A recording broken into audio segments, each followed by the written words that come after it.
경제 이야기 해봅니다. 지난주 통계청이 3분기 가계 동향 조사 결과를 발표했는데 청와대는 소득주도 성장 정책 성과가 분명하게 나타나고 있다라고 평가한 반면 다른 해석도 나옵니다.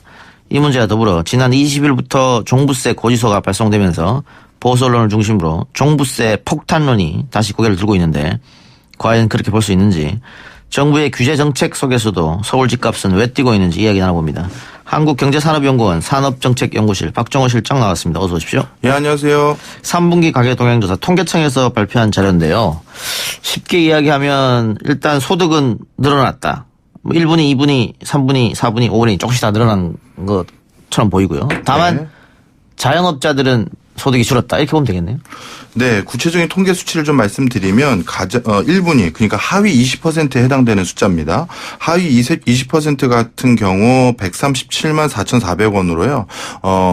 4.3% 전년 동기 대비 증가했고요. 그다음에 2분위도 298만 원으로 4.9% 전년 동기 대비 증가했습니다. 이렇게 하위 소득자의 계층들이 한 4% 가까이 상승한 반면 가장 소득이 높은 상위 20%에 해당되는 5분위 같은 경우는 980만 원으로 전년 동기 대비 0.7%밖에 늘지 않았다는 거죠. 그래서 소득 주도 성장으로 인한 소득의 안전성, 불균형이 좀 완화됐다. 이렇게들 보도하는 사람들도 있었습니다. 예.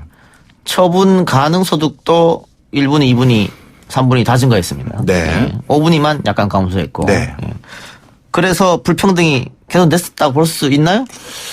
통계상 수치상으로는 개선됐다라고 볼 수가 있는데요. 이제 제일 중요한 건 이런 통계를 해석하는 데 있어서 좀 우리가 면밀하게 좀 들여다봐야 될 건 분명히 있습니다. 좀 구체적으로 설명 좀 드릴까요? 예. 일단 이 1분위, 2분위 이제 하위 소득자의 소득이 늘어나는 결정적인 계기가 뭐냐라고 하면 분명 공공 부분에서 제공하는 단기 일자리가 큰 성과를 보인 건 사실입니다. 예.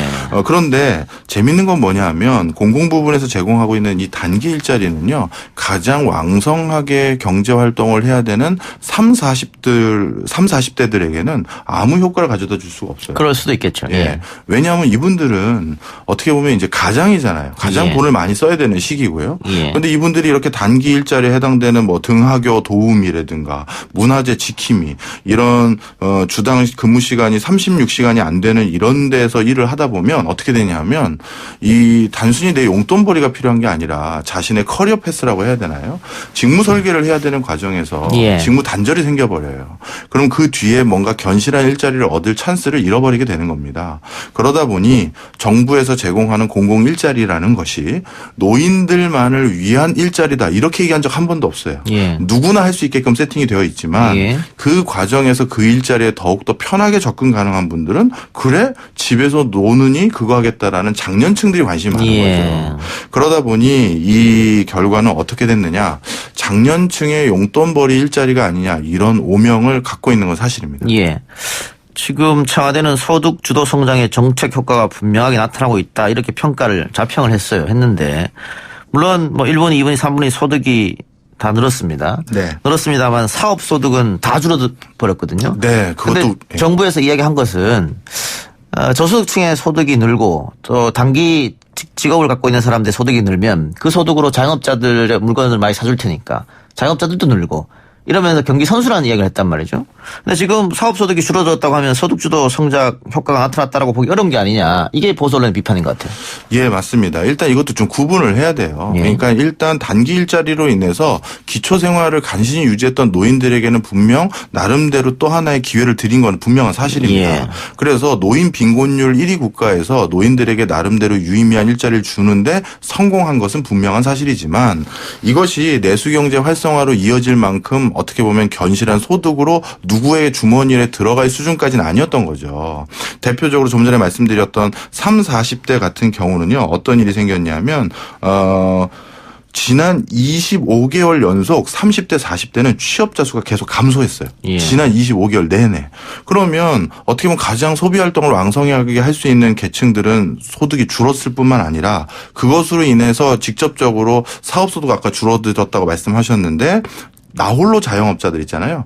이제 근로자들 두기도 어려워서 혼자 가게 꾸려나가는 사람이 10만 명 가까이 늘었습니다. 이것은 약간 지금 공적 자금을 투여해서 제공되는 일자리가 온전하게 내수경제 활성화에 기여하지는 못하는 부분도 있다라는 것도 분명 살펴봐야 될 내용이죠. 예. 어쨌든 사업소득이 줄어들 것은 통계로 나온 사실이고 네. 그래서 지금 언론들도 자영업자들은 최악이다 이런 제목의 기사들을 쏟아내고 있단 말이죠. 그런데 네. 자영업자가 힘든 점이 과연 무엇이겠느냐. 경기 안 좋은 것만으로 해석이 되겠느냐. 왜냐하면 일단 우리나라 자영업자 숫자가 OECD 국가 중에 상당히 많기 때문에 네. 재살 깎아먹기 경쟁 이게 너무 심한 거고. 네. 두 번째는 우리 국민들의 소비 패턴과 구매 패턴이 달라졌다. 오프라인에서 사지 않고 온라인에서 모든 걸 사버린다. 그렇기 때문에 대형 쇼핑몰이나 대형 마트도 소득이 줄어들어 버렸거든요. 네. 그래서 자영업자 문제를 과연 국가에서 해결할 수 있겠느냐 이런 회의론까지 나옵니다. 그것도 중요한 지적을 해주셨습니다. 예. 특히 방금 말씀해 주셨던 지적들 다 유의미한 지적들이고요. 거기에다가 플러스 알파로 요즘 굉장히 또 자영업자들의 눈살을 찌푸리게 한 대표적인 요인 중에 하나가 미세먼지가 심해진 거예요. 미세먼지가 심해지니까 바깥으로 안 나오는 거죠. 외출을 그만다. 그렇죠. 예. 바깥에 바깥에 나와서 가게 쇼윈도 위에 있는 물건도 보고 그래서 들어와서 구매해 주는 것들이 일반적으로 필요한 요소인데 그렇죠. 예. 이 미세먼지가 많으니 당연히 바깥 출입을 잘 안 하는 거예요. 예. 주말에도 그렇네요. 네. 주말에 안 나갑니다. 그럼요. 예. 저도 그래요, 사실. 예. 이게 웃을 일이 아니죠, 진짜. 예. 자, 그래서 자영업자분들의 이런 애로사항을 해결하는데 국가가 할 수 있는 일이 제한적인 건 분명한 사실이에요. 그럼에도 불구하고 그렇다면 이 자영업자들을 소득을 보존한다는 표현보다도 뭔가 경기 활성화를 위한 다른 대안들이 좀 필요한데 무조건 아까 말씀드렸던 뭐 등하교 도움이나 문화재 지킴이 이 사업들을 늘린다고 해서 자영업자들의 경기를 활성화시키는데 직접적인 도움이 되는 법은 아니거든요. 그래서 지금은 좀 특단의 조치가 좀 필요한 상황이다 이렇게 말씀드립니다. 예, 쉽지 않네요. 예. 자, 소비는 과연 늘었을까 그러면? 소비도 표면상으로 보면 전년 동기 대비 좀 늘은 건 사실입니다. 그런데 이것도 그동안에 있었던 여러 가지 소비가 크게 늘만한 그 계절적 요인이 있었던 것에서 크게 늘지 않았던 부분이 있었는데 그런 부분을 생각해 봤었을 때 이번 달이 좀 늘었다고 해서 소비가 늘었다 이렇게만 단정적으로 보이기는 좀 어렵습니다. 그래서 이런 것들은 좀 저희가 좀 몇 개월, 반년 이상 좀 데이터를 좀 살펴봐야 될 상황이고요. 뭐 지금 요렇게 좀 늘어난 소비 로 인해서 이게 공공일자리를 제공했기 때문에 일어난 현상이다 이렇게 설명하기는 굉장히 시기상조다 이렇게 말씀드리고 싶어요. 예. 소비 심리는 개선된다 이런 얘기는 몇 달 전부터 있었지 않았습니까? 뭐 소비 심리가 좀 개선된다는 얘기는 있었습니다만 사실 그것도 눈에 띄는 수치 정도는 아닙니다. 지금 소득 분위별로 좀 차이는 있습니다만 예. 전반적으로 전년 대비 뭐 3, 4% 이상의 소득 증가분을 소비 증가분을 보이지는 못하고 있고요. 전년 동기 대비 1.7% 정도 증가한 것에 그쳐 있습니다. 그러니까 이거는 뭐 크게 늘었다라고 보기는 어려운 상황이고요. 이 수치는 2013년 이후 최저치에 해당되는 수치예요. 아직까지. 예. 소득 격차 나라 돈으로 줄였다. 이런 뉴스들이 많이 나오고 있는데 그것도 이렇게 보시면 좋겠습니다. 지금 경기가 정말 안 좋을 때는 나라 돈이라도 써서 경기를 부양해야 되는 건 분명히 있어요. 제가 늘 말씀드리지만 일자리가 없었을 때 공공일자리라도 제공해야지만 이 소나기 올 때 피해가는 거 아니겠습니까? 그런데 이걸 계속할 수 없다는 건 모두가 다 동감하는 거잖아요. 예. 그렇다면 이 다음 대안들을 같이 제공하면서 이런 공공일자리, 단기성 일자리를 제공한다면 별 문제가 없겠지만 단순히 그런 대안도 없이 단기 일자리만 계속 제공하는 거는 분명 문제가 있어요. 예. 네. 비소비 지출이 역대 최고다는데 비소비 지출은 뭡니까? 비소비 지출이라는 건 말 그대로 이런 거죠. 쉽게 얘기해서 부동산 투자. 이건 소비가 아니지 않습니까? 예. 그러니까 돈은 쓰는데 네. 소비가 아닌 네. 소비를 비소비 지출이라고 그렇죠. 한다. 예. 그런 것들은 지금 어딘가 돈이 흘러가고 있는데 이게 참 재밌는 거죠. 비소비 지출이 커지고 있다라는 건 앞으로 자신이 꾸준히 소비할 자신이 없다라는 걸 반증하기도 하는 거예요. 그러니까 지금 어딘가 돈을 미래 자신의 소비를 위해서 보존하고 있다. 이렇게 보셔도 될 것 같습니다. 각종 연금이나 저축도 비소비 지출입니까? 네. 그럼 어쨌든 비소비 지출에 돈을 많이 쓰게 되면 소비하는데 돈을 당연히 적게 쓸 수밖에 없네요. 그렇죠. 네. 이렇게 보시면 되겠습니다. 이것도 재밌는 현상인데요. 얼마 전에 우리가 그 금리를 최저치로 인하했지 않습니까? 예. 그리고 저희가 기대했던 것이 소비 진작인데 오히려 돈은 어디로 갔느냐? 시중 정기예금 통장이나 저축성 예금 통장으로 더 흘러 들어가는 거예요. 이자가 없음에도 불구하고 저축하는데 더 돈을 더 썼다. 네. 그 이유는 예. 이자가 낮아졌으니까 그 낮아진 이자만큼 이자 덜 나온 걸 벌충하기 위해서 돈을 더 넣은 거죠. 그래서 지금 모두 소비가 좀 일어나기 위해서 여러 가지 시도한 것들이 참 그 소기의 성과를 거두지 못한 것은 참 안타깝네요. 예. 그렇네요. 어렵습니다. 네. 통계청 이야기는 거기까지만 하고요. 종부세 고지서가 지난 20일부터 발송되기 시작했다고 하는데 각종 언론을 중심으로 벌써 종부세 폭탄 이런 기사가 쏟아지고 있어요. 이게 과연 폭탄이라고 할 수 있을까? 저도 보수 언론에서 자꾸 폭탄이라는 얘기를 좀 하는데 이거는 좀 말이 너무 과했다 이렇게 말씀드리고 싶어요. 예. 대표적으로 좀 몇 가지 좀 짚어보겠습니다. 저도 몇 가지 조사를 해왔는데요. 마포 레미안 푸르지오 같은 경우 공시지가가 8억에서 2018년에 8억에서 2019년 10억으로 늘었어요. 예. 그래서 늘어난 종부세가 22만 원 증가했고요. 그 보유세는 220만 원에서 310만 원 정도 증가했습니다. 예. 근데 공시지가가 10억이면 이 아파트의 실제 가격은 얼마겠습니까? 네. 예. 그러면 진짜 15억 이상짜리 아파트를 가지고 있는 분께서 300만 원, 200만 원 내던 그 300만 원 올랐다고 해서 이걸로 폭탄이고 이 부담이 너무 크다라고 말하는 거는 예. 전 좀 문제가 굉장히 심각하다 이렇게 말씀드리고 싶습니다. 예. 또 다른 예 하나만 말씀드리면 우리 그 한남더힐 가장 부유층들이 많이 사는 동네 중에 하나죠. 여기 같은 경우도 31% 올라서 종부세가 1,232만 원 정도 내야 된다고 하더라고요. 그러면 시가 한 3, 40억 이상 되는 그 아파트를 가지고 있는 분께서 종부세가 30% 올라서 그것도 그냥 없었던 게 1,200만 원 내는 게 아니라 그냥 원래 내던 게 7, 800만 원 내고 있었는데 1,200만 원으로 한 3, 400만 원 더 낸 것을 과연 이분들에게 엄청난 부담이라고 얘기하는 것은 사실은 저는 좀 맞지 예. 않는 얘기다 봅니다. 그러면 다시 한번 아까 마포 레미안 푸르지오를 말씀해 주셨으니까 공시 가격이 2018년 8억에서 2019년 10억으로 올랐고 네. 지금 제가 보니까 실거래가가 한 15억, 16억 정도 하네요. 그렇죠. 그러니까 15억, 16억 있는 사람이 그렇죠. 세금 얼마 넣었다고요? 정확히 증가분이 100만 원 늘었어요. 100만 원 올랐는 걸 가지고 폭탄을 할 수 있겠느냐. 그렇죠. 게다가 이 아파트 가격이 또 올랐거든요, 그 사이에. 네. 아, 그래요? 아파트 가격이 상승했기 때문에 그 100만 원 세금보다 아파트 가격이 훨씬 많이 뛰었잖아요. 그렇죠. 근데 그걸 가지고 폭탄할 수 있겠느냐 이런 반론이 나올 수 있다는 거죠. 네, 맞습니다. 그래서 폭탄이란 발언은 좀 전 굉장히 심한 표현이다 이렇게 말씀드리고 싶네요. 예. 과거에 노무현 정부 때 이 세금 폭탄론이 사실은 먹혀 들어갔거든요. 네. 그때는 9억 원 이상 주택을 소유하고 있는 사람한테 부과하는 게 종부세였는데 일반 서민이 지금 10 몇 년 전이니까 네. 9억짜리 집을 갖고 있을 수가 없잖아요. 그럼에도 모든 사람들이 나서서 다 폭탄이다, 큰일 났다 이렇게 이야기를 했었기 때문에 지금도 똑같은 상황이 아닌가. 네. 그래서 이 문제로 조금 논란이 있긴 있는 것 같습니다. 어쨌든 네. 집값이 올랐고 네. 또 공시가격이 올랐으니까 공시가격이 당연히 올라야 되는 게 정상이니까 그만큼 세금을 내야 되는 건 당연한 거 아니냐, 오른 만큼. 반면에 아무것도 없고 은퇴한 사람이다, 소득이 없다, 집 한 채만 있는데 이런 사람들한테 세금을 좀 더 내라고 하면 그건 폭탄 아니냐, 뭐 이런 것 같아요. 이것도 좀 이렇게 말씀드리고 싶어요. 예를 들어서 진짜 아무 소득도 없는 분이 왜 엉덩이에 15억짜리, 20억짜리 아파트를 가지고 계시냐라는 걸 반문드리고 싶어요. 본인의 노후가 그렇게 걱정이 되신다면 그 아파트를 파셔야죠. 정말 죄송한 얘기지만. 그리고 설사 못 팔 이유가 있을까 봐 정부에서 다른 정책적 대안도 내놨잖아요. 예. 바로 뭡니까? 주택연금이잖아요. 가지고 계신 주택을 바로 국가에 맡기고 그걸로 인해서 연금을 받아가시라는 제도도 줬어요. 예. 따라서 그런 제도적 보완 장치도 있음에도 불구하고 이 종부세 좀 오른 걸 가지고 세금 폭탄이다라고 말하는 것은 맞지 않는다. 저는 그렇게 말씀드리고 싶습니다. 예. 그 주택은 파는 것보다 갖고 있으면 또 더 오를 가능성이 있으니까. 그래서 가지고 계신 거잖아요. 솔직히 말씀드리면. 예. 예. 그래요. 보유세를 더 강화해야 된다, 이런 주장도 있어요. 지금보다 더. 예, 저도 사실 굳이 제 사견을 말씀드리자면 그 부동산 부동산 가격을 낮추는데 가장 유의미한 방법은 보유세를 강화하는 거라고 말씀드리고 싶습니다. 예를 들어서 양도세라든가 뭐 이런 것들을 낮추는 게 아니라 제일 중요한 건 지금 가지고 있는 부동산에 이렇게 뭐 엉덩이에 15억 이상씩 깔고 있을 게 부담이 된다면 그걸 내놓게 되어 있거든요.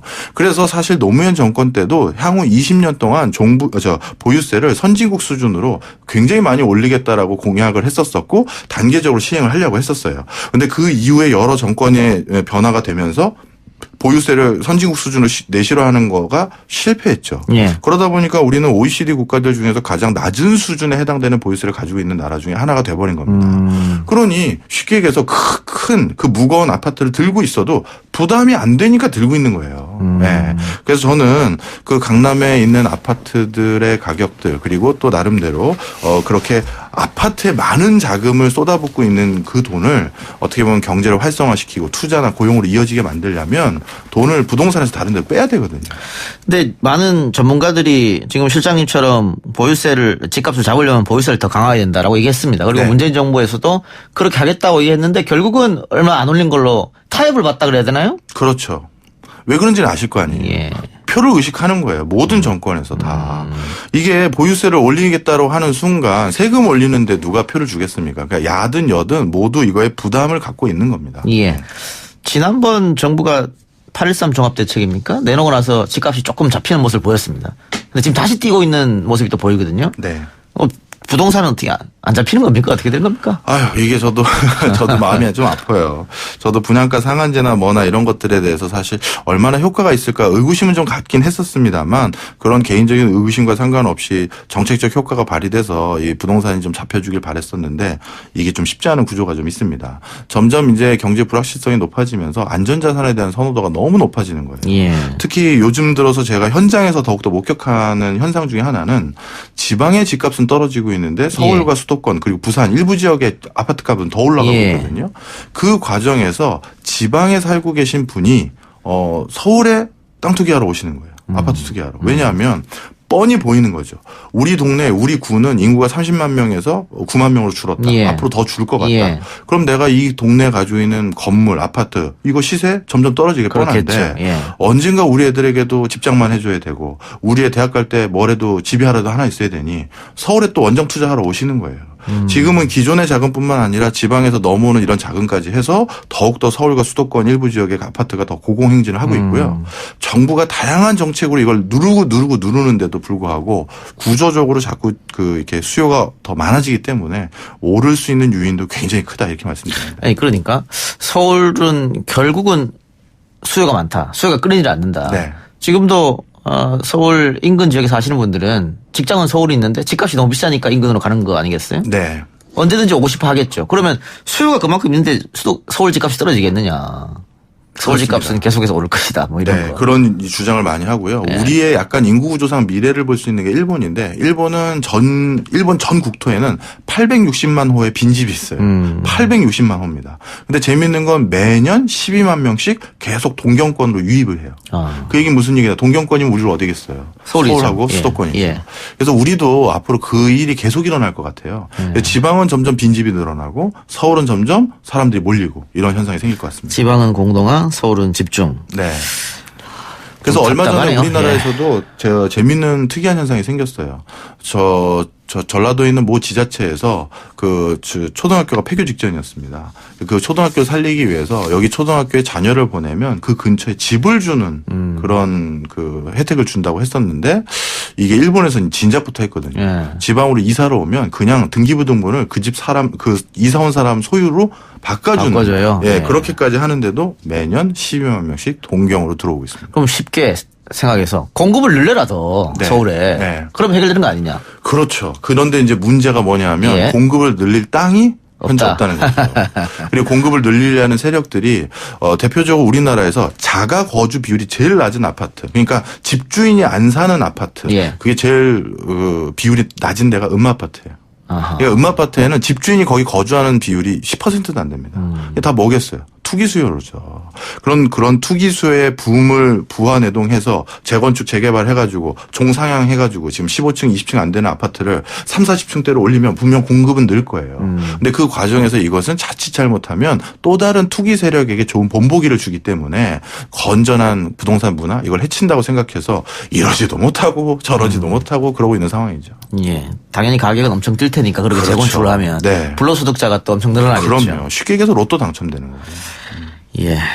근데 문재인 대통령이 국민과의 대화에서 상당 기간 부동산 가격을 잡아왔고 전국적으로 부동산 가격이 오히려 하락했을 쪽으로 안정화됐다 자평했는데 어떻게 평가하십니까? 전국적으로는 아까도 말씀드렸지 지방의 가격이 낮아졌기 때문에 낮아진 건 맞아요. 근데 중요한 거는 사람들이 모두 거주하고 싶었던 이 서울과 수도권 이쪽을 봤었을 때 그 말씀이 얼마나 타당한지 좀 다시 한번 생각해 보게 된다. 이렇게 말씀드립니다. 예, 오늘 부동산 이야기했고 또 통계청에서 발표한 3분기 경제 동향 이야기했는데 내년 전망은 4분기부터 얘기해야 되나? 이제 연말이니까 내년 전망은 어떻게 보시면 우리 한국 경제? 다행히 본격적인 5G의 원년이 해당되는 게 사실 올해가 아니라 내년입니다. 예. 올해는 전 세계에서 우리나라 최초로 5G를 이제 개통한 거고요. 본격적으로 이제 5G가 이제 내년부터 이제 전 세계적으로 보편화될 텐데 당연히 우리나라에서 참 안타깝게도 반도체 의존율이 높은 국가로서 5G가 본격적으로 대두되기 시작하면 당연히 반도체 경기가 좀 살아나거든요. 그것으로 인해서 내수 경제뿐만 아니라 수출이 조금 호조가 일어날 것 같고요. 그래서 올해보다는 내년에 일단 구조적인 건 모르겠지만 적어도 내년에 일시적으로 반도체 경지 등에 힘입어서 경기가 조금 더 살아날 개연성은 보인다. 이렇게 말씀드리고 싶습니다. 올해는 계속해서 경기 불확실성, 경제 불확실성의 이야기 있었지 않습니까? 네. 그러다 보니까 주식도 계속 빠지고 이렇게 했었는데 내년에는 그 불확실성이 해소될까요? 내년에 이제 미국도 큰 대선이 있고요. 그래서 일본도 마찬가지고 이런 여러 가지 선거적인 이슈들이 좀 있는 나라들이 있습니다. 그래서 그런 과정에서 그 글로벌 리더십들이 이 불확실성을 어느 정도 빨리 해소해서 리더십을 발휘했다. 이런 모습을 보여줘야 될 상황적인 요인이 좀 있습니다. 그래서 그런 것들이 또 일부 좀 제거되기를 저도 희망하고 있죠. 네.